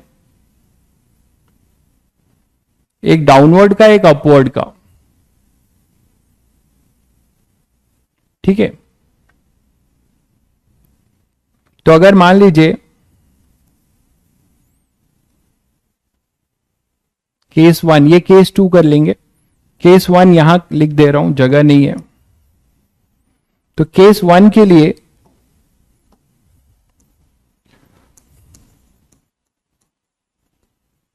ठीक है, केस 1 में क्या लिखोगे कि कॉमन एक्सेलरेशन तो आपने लिख लिया है, इसकी डायरेक्शन यही बना दे रहा हूं, ठीक है, कि ये नीचे जा रहा होगा। तो नीचे जा रहा होगा तो फ्रिक्शन फोर्स इसमें ऐसा लगेगा और इसमें भी फ्रिक्शन फोर्स ऐसा लगेगा। ये जब नीचे जाएगा तो ये राइट डायरेक्शन में जाने की टेंडेंसी रखेगा। ये सबको क्लियर है? Can we access the recorded video 1 year, ये सब मैं नहीं जानता भाई, आप जहां से परचेज किए हो आप उनसे पूछिए, वो बताएंगे आपको, ठीक है। ये एफ एस, यहां मेरे से आप केवल फिजिक्स पूछ सकते हैं, इन्हीं के बारे में मुझे पता है। यहां पे एफ एस लगेगा, एफ एस, ठीक है। और f S 1, F s dash लिख लेते हैं और इसको एफ एस लिख लेते हैं, ठीक है। तो इसके रिस्पेक्ट में जो है अपने पास दो फोर्सेस लगेंगे, एफ एस डैश और इधर एफ एस, ठीक है। तो इसके वजह से आप ये बताइए क्या होगा, इधर लग रहा होगा एम जी और इधर अपने पास टेंशन है, इधर टेंशन टी है।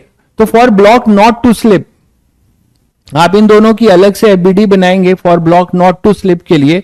तो इस कंडीशन में क्या माना हमने कि ये नीचे जाने की टेंडेंसी रख रहा है, पहला केस। तो नीचे जाने की टेंडेंसी रखेगा तो एफ एस डैश इधर लगेगा, ये इधर जाने की टेंडेंसी रखेगा तो इस पे ऐसा लगेगा। तो for block a, for block a क्या लिख सकते हो, t is equal to F s, t is equal to F s लिख सकते हो। हाँ, सूडो भी लगाएंगे अभी नॉर्मल रिएक्शन के लिए, ठीक है, सूडो भी लगाएंगे नॉर्मल रिएक्शन के लिए। तो यहां पर ये टी होगा और एफ एस, और इसके लिए क्या लिखोगे फॉर ब्लॉक बी,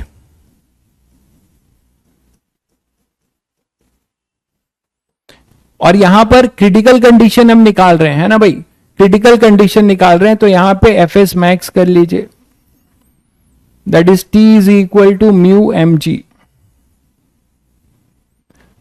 और एफ एस, और इसके लिए फॉर ब्लॉक बी के लिए क्या होगा, देखो ब्लॉक बी पे अगर आप देख रहे हो तो सूडो फोर्स से आपको नॉर्मल रिएक्शन मिलेगा, इधर नॉर्मल रिएक्शन होगा और इधर सूडो होगा एम इंटू ए का, इधर अपने पास होगा एफ एस डैश, इधर होगा mg।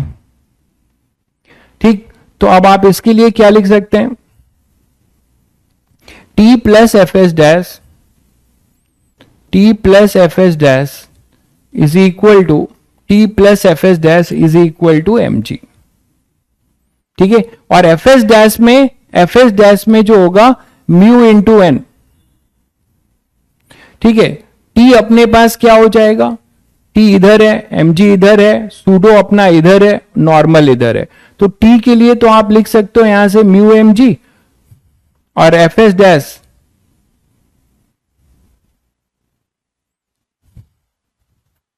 म्यू mg प्लस ये हो जाएगा mu into m a, mu into m a, mu into n, तो म्यू इंटू एन, एन यहां पर एम ए के बराबर है, तो एफ एस डैश में लिखा जाएगा mu into n equal to m g. ठीक है, तो यहां से आप ए निकाल लो, तो यहां से जो ए आएगा फिर इस ए को यहां पुट कर दोगे तो एफ आ जाएगा। तो ए अपने पास क्या आ जाएगा, ए जो आएगा यहां से वो आ जाएगा 1 minus mu m g upon m, ये कैंसिल करो तो ए अपने पास आ गया। अभी मैं इसको हटा रहा हूं, दूसरा पार्ट आप लोग खुद ही कर लेंगे, मुझे पता है। दूसरे पार्ट में क्या होगा बता देता हूं, पहले इसको कंप्लीट करें। तो यहां से आपको जो ए मिला वो मिला 1 माइनस म्यू जी, 1 माइनस म्यू जी। ठीक है, चेक करिए सब लोग,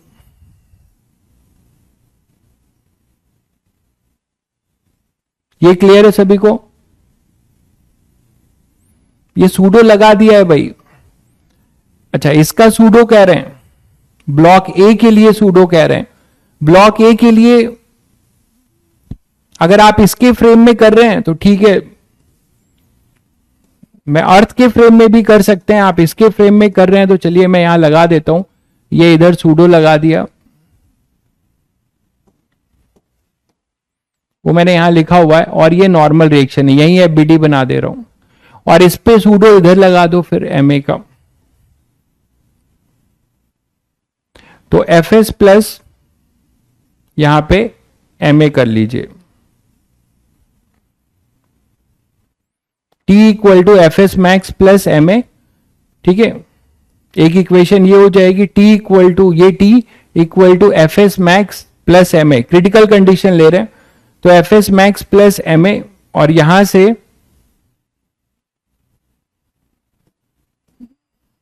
एक इक्वेशन ये हो गई, एक इक्वेशन तुम्हारी ये हो गई, पहले ये इक्वेशन देख लो clear, T plus F S, ये सेकेंड ले लो और ये फर्स्ट ले लो, ये पहले क्लियर है। ये हमने किसके रिस्पेक्ट में बनाया है, with respect to bigger block. ठीक है, ये दोनों हमने बनाया है with respect to question solve कर रहे हैं with respect to wedge c, तो with respect to wedge c हमने ब्लॉक ए की इक्वेशन लिखी और ब्लॉक बी की, पहले ये समझ में आया, ये क्लियर है सभी बच्चों को। तो ये रेस्ट पे रहे, तो टी मैक्सिमम के लिए टी जो है m a plus, critical condition ले रहे हैं इसीलिए एफ एस मैक्स लिख रहे हैं, t equal to m a plus F S max, ये क्लियर है सभी को। इधर से t plus F s dash equal to m g, अब यहां से टी एलिमिनेट कर दो और इसकी वैल्यू यहां पुट कर दो। ठीक है, तो from first and second, from first and second आप क्या लिख सकते हो, यहां से टी की वैल्यू एफ एस मैक्स, दोनों एफ एस में एफ एस मैक्स अलग होगा, ये देख रहे हो, इसके लिए नॉर्मल रिएक्शन एम जी है, इसके लिए नॉर्मल रिएक्शन ये सूडो है, इसका नॉर्मल रिएक्शन एन डैश है, इसका नॉर्मल रिएक्शन एन होगा और ये एम जी होगा, तो इसका ध्यान रखिएगा। तो f S max plus m a, t की वैल्यू रख रहा हूं, plus F s dash max, इसको भी मैक्स ले लीजिए क्रिटिकल कंडीशन में, is equal to m g. ठीक है, तो एफ एस मैक्स में आएगा mu m g plus m a plus mu into m a equal to m जी।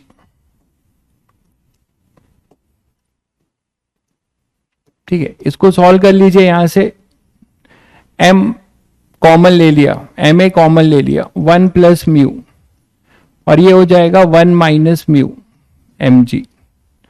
तो m से m कैंसिल कर दो, a आ जाएगा 1 माइनस म्यू अपॉन में 1 प्लस म्यू इंटू जी, ये a आएगा।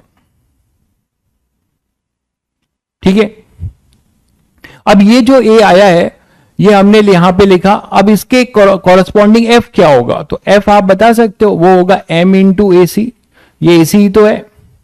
तो बस आपको m प्लस 2m, तब टोटल मास होगा ना, तो m प्लस 2m से मल्टीप्लाई कर देंगे तो आएगा 1 माइनस म्यू जी अपॉन में 1 प्लस म्यू। आप सभी बच्चों को दिख रहा होगा कि ये मिनिमम होगा, ये मिनिमम होगा। ठीक है, मैक्सिमम में क्या होता है इतना तो अब आइडिया लग गया होगा, साइन चेंज हो जाएगा, यहां प्लस हो जाएगा, ये आपका माइनस हो जाएगा। मैक्सिमम की कंडीशन क्या लिखेंगे? ठीक है, मैक्सिमम की कंडीशन क्या लिखेंगे?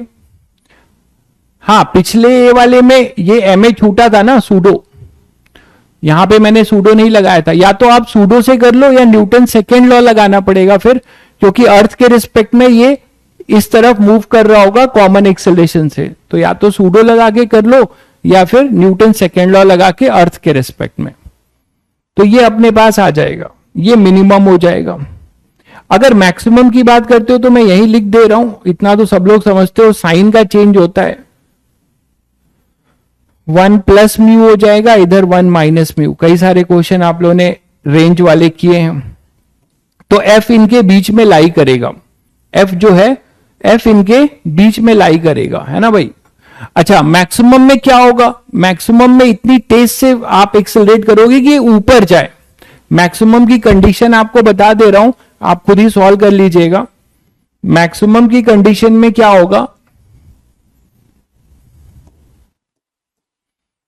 कि कंडीशन हम ऐसा लेंगे, देखिए, जिसमें ये दोनों ब्लॉक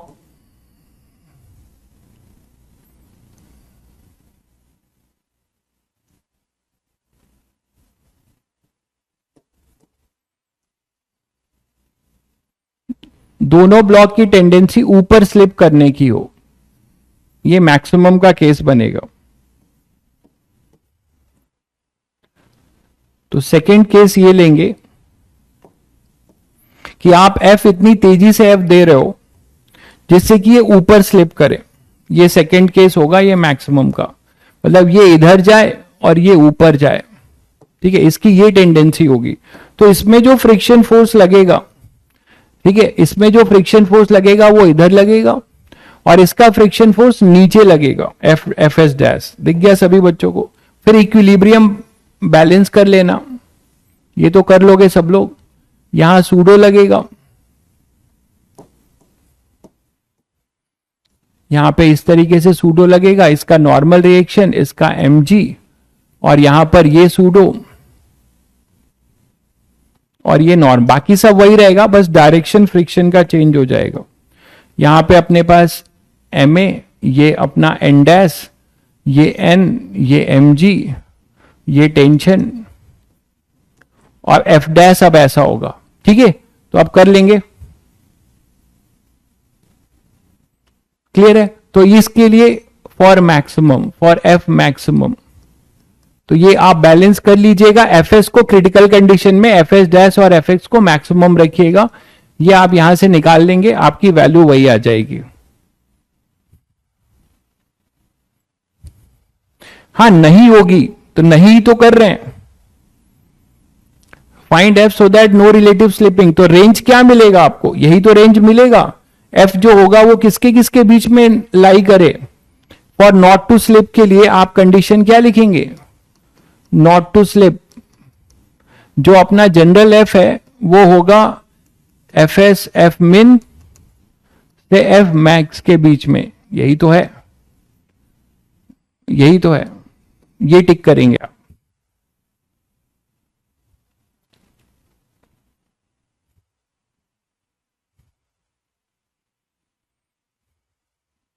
क्लियर है? अरे रॉन्ग क्यों है? अभी भी कॉमन एक्सेलरेशन इधर ही ले रहे हो भाई, कॉमन एक्सेलरेशन आप इधर ही ले रहे हो पूरे सिस्टम का, फोर्स इधर ही तो लगा रहे हो, तो कॉमन एक्सेलरेशन यही है, एक्सेलरेशन की डायरेक्शन यही है, यही कॉमन एक्सेलरेशन है। इसके बीच में अब रिलेटिव स्लिपिंग ऊपर हो रही है, इनके ऊपर जा रहे हैं, तो सूडो तो आपने जो लगाया है इस पे सूडो भी आप ऐसे ही लगाओगे, इस पे भी सूडो ऐसे ही लगाओगे, इसमें क्या दिक्कत है? क्लियर है? तो सूडो यही लगेगा। अब हम इसकी रिलेटिव स्लिपिंग इधर ले रहे हैं तो फ्रिक्शन की डायरेक्शन चेंज होगी, एफएस इस पे ऐसा लगेगा और ये ऊपर जा रहा होगा तो इस पे एफएस डैश नीचे लगेगा। क्लियर है?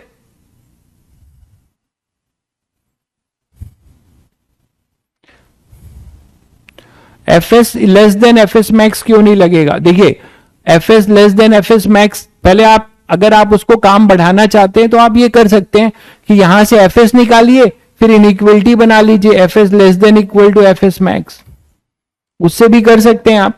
हमने क्रिटिकल कंडीशन निकाली है कि दोनों जब वो मिनिमम लगे और मैक्सिमम लगे, दोनों के केस में भाई प्रियांशु आप मुझे मत बताओ कि मैं क्या करता हूं कितनी, यहां पर ह्यूमन बींग हो, स्लाइड जो है प्लस माइनस या कुछ भी हो सकता है, ठीक है। आपको अगर इससे लगता है तो आप यहां से कट लो, ठीक है। आप क्यों पढ़ रहे हो? फिर आपको यहां पे अगर स्लाइड, अगर यहां मैं कोई क्वेश्चन जो है टैब देख के क्वेश्चन नहीं लिख रहा हूं कि मुझे एक एग्जैक्ट क्वेश्चन जो है पता हो कि मैं टैब देख के क्वेश्चन लिख रहा हूं तो मुझे एग्जैक्ट क्वेश्चन मिल जाए। मैं क्वेश्चन अपने दिमाग में सोच रहा हूं, कुछ कर रहा हूं तो मैं कुछ मिटा सकता हूं, मैं कुछ जो है फिर से लिख सकता हूं। इसको आप अगर आप बहुत गलती मानते हैं तो फिर आपको इसमें यहां पे रहने की कोई जरूरत नहीं है, आप कहीं और जाके पढ़िए, ठीक है। ये सब मुझे मत बताइए। आप लोग जो है टीचर से बड़े हो तो आप फिर यहां क्या कर रहे हो? You are better than teacher. तो यहां पर अपने पास ये चीज आ जाएगी किसी, यहां पे देखिए मैं ऐसा नहीं पढ़ाता कि मैं कोई लेक्चर लेके आ रहा हूं और उसको जैसे तैसे छाप के चला जाऊं। यहां आपके साथ रह के कुछ क्वेश्चंस बनते हैं, कुछ क्वेश्चन ऐसे किया जाए या वैसे किया जाए तो इसमें मैं उसको मिटा सकता हूं या उसको फिर से बना सकता हूं, इसमें क्या दिक्कत है? क्लियर है? तो यहां पे अपने पास आपको इसमें अगर फेथ नहीं जुटता है, सेटिस्फेक्शन नहीं मिलता है, आप कहीं और जाइए जहां सेटिस्फेक्शन मिलता है। यू आर नॉट बाउंड, कोई बाउंडेशन नहीं है आपको। क्लियर है सभी लोगों को भाई? तो इस तरीके का क्वेश्चन, बार बार वो कमेंट आप मुझे दिखा रहे हो, ये सब क्लियर है? यहां पे जो आपने कभी ये चीज तो अप्रिशिएट नहीं किया होगा, आपने कभी ये चीज अप्रिशिएट नहीं किया होगा कि आपको किस लेवल की चीजें कराई जा रही है और कितना एग्जॉस्टिव मैनर में कराया जा रहा है। लेकिन आप जो है एक प्लस माइनस या इधर से उधर का, वो किसी के साथ भी हो सकता है, ह्यूमन नेचर है। तो आप उसके लिए मुझे बता रहे हो, ये सब चीजों से, ऐसे एटीट्यूड से आप कितना पढ़ोगे ये आप ही जानते हो। एक क्वेश्चन बहुत अच्छा था, ये आईटी एडवांस में आया था, ये डिस्कस करना था मुझे बट टाइम हो गया है, तो कल करते हैं, ठीक है। कल करते हैं, कल सर्कुलर मोशन भी शुरू करेंगे। ये क्वेश्चन तुम लोग ने जो होमवर्क में दिया था ये प्लीज ट्राई करके आइएगा, ठीक है। सारे अच्छे क्वेश्चन है तो इसको ट्राई करके आइएगा और उसके बाद जो है कल इस पे डिस्कस करेंगे एक दो क्वेश्चन, फिर सर्कुलर मोशन करेंगे, ठीक है भाई। चलिए।